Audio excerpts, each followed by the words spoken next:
kind of a funny thing because it does get fuzzier the further back you go, but I don't think it's a straight line. The fuzziness is uneven, and that's very interesting to me. Here's what I mean. You and I are all experts in right now history. I mean, you can interpret what's going on in the world around you so dang well, so much better than any historian from 150 years from now is going to be able to do. You can look at a tweet right now and say, I see what this person's doing. Okay, well, that person needs to get a little bit of engagement, and they're trying to show their credentials to the new team they just recently started siding with because they used to think this other thing, and they were full-throatedly wrong about this issue from 4 years ago, and now that clearly they're trying to gaslight us and align with this other team, and it's going to kind of work on this kind of person.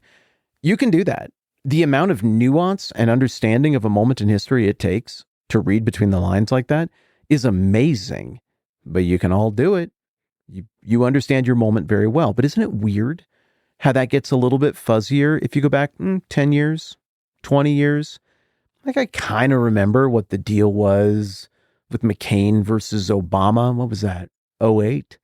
I kind of remember what they said and what they ran on and what the issues were. I could go look it up. We got recordings of them talking and everything. I remember McCain's concession speech. I thought that was pretty classy, but it's certainly not as sharp. Like if I just went and read 2008 Twitter, I wouldn't get it as much as I get right now Twitter. Well, then take that back into the 1950s, the early 1900s, pre-American Civil War. Take it back into the Napoleonic age. Take it back pre-American Revolution into the mid-18th century. We know a lot of the names of people who lived in the 1700s. And if you're an American, you know quite a bit of the politics because that's sort of our founding era.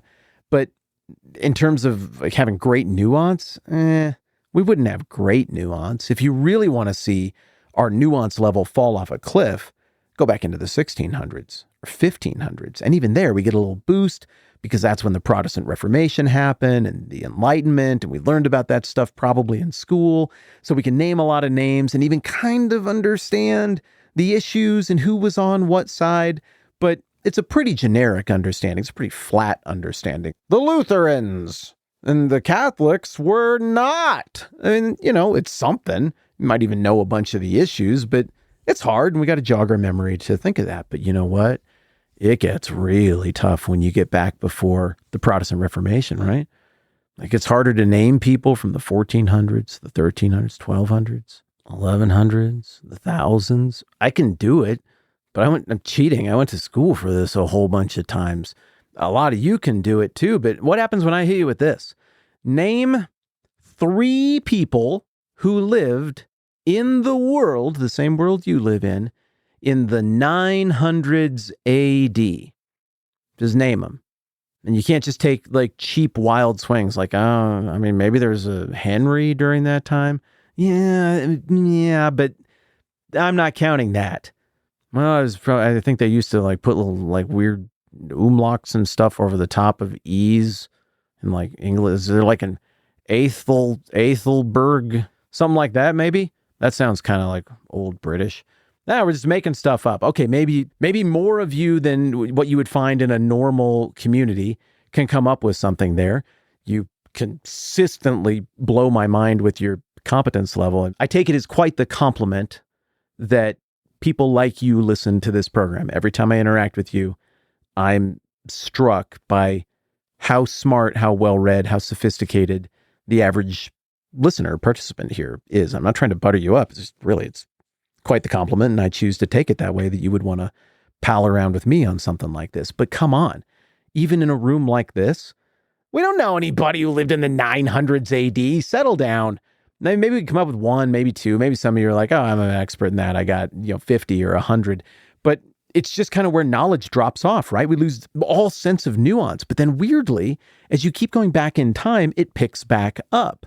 And we know more stuff about the 5th century, the 4th century. You can come up with more names of people who lived in the 300s, 200s, 100s AD. And then we get to the 1st century AD, and it's crazy. We know all these people.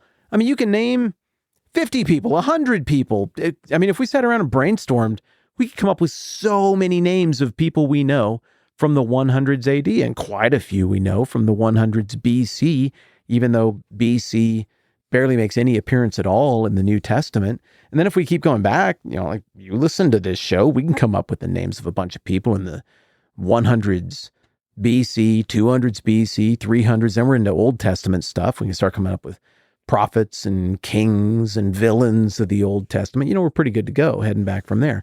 But isn't it weird how the knowledge of just people and facts is going to fall off, of course, but the knowledge of the nuance of who thought what and why they thought it and what the sides were, and really an understanding of what the tension was, it gets pretty bad as we head back into history, but it spikes in the 1st century AD. The knowledge spikes, the sophistication of our understanding spikes. The Bible has a ton to do with that sophistication and knowledge spike that we have regarding the 1st century AD.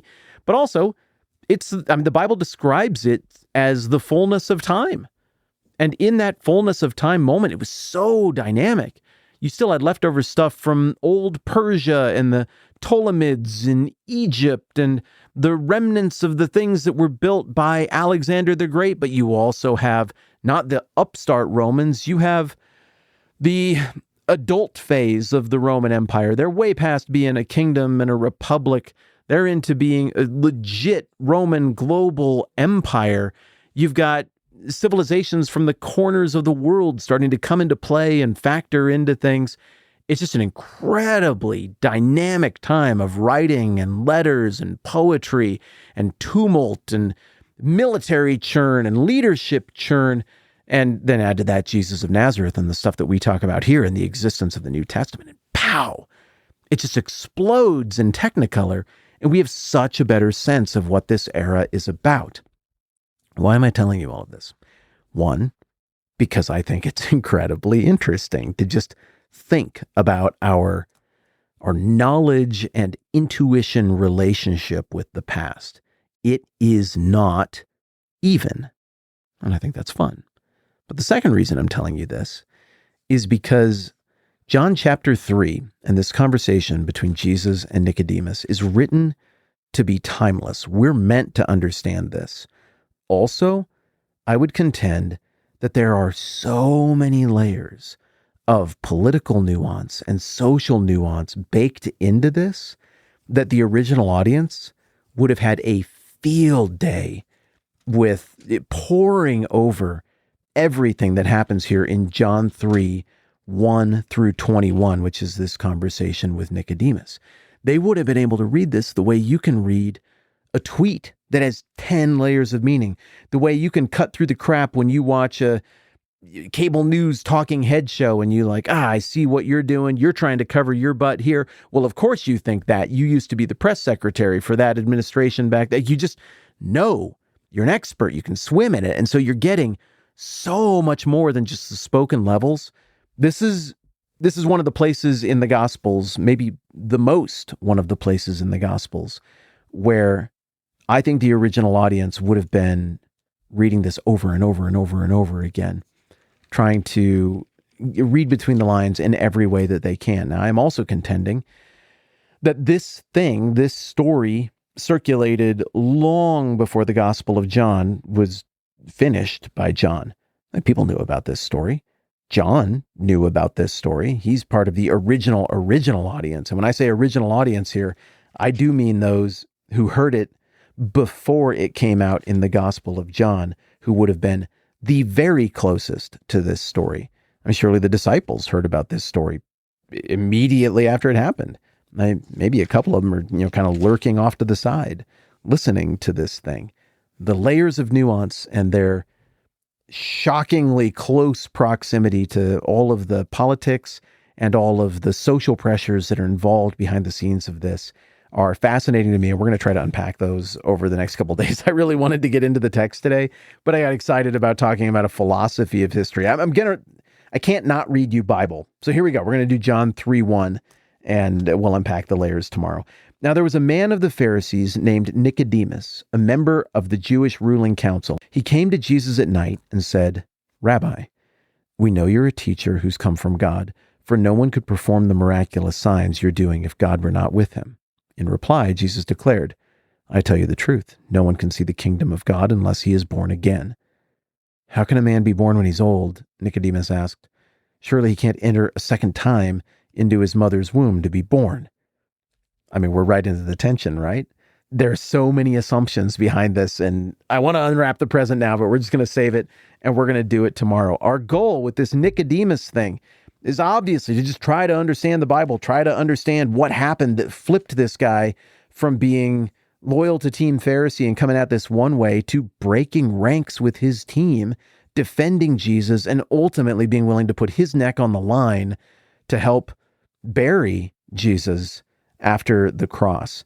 So we'll work through that, and we'll try to get into the layers as best as we can over the next couple of days. All right, I'm Matt. This is the 10-Minute Bible Hour podcast. Let's do this again soon.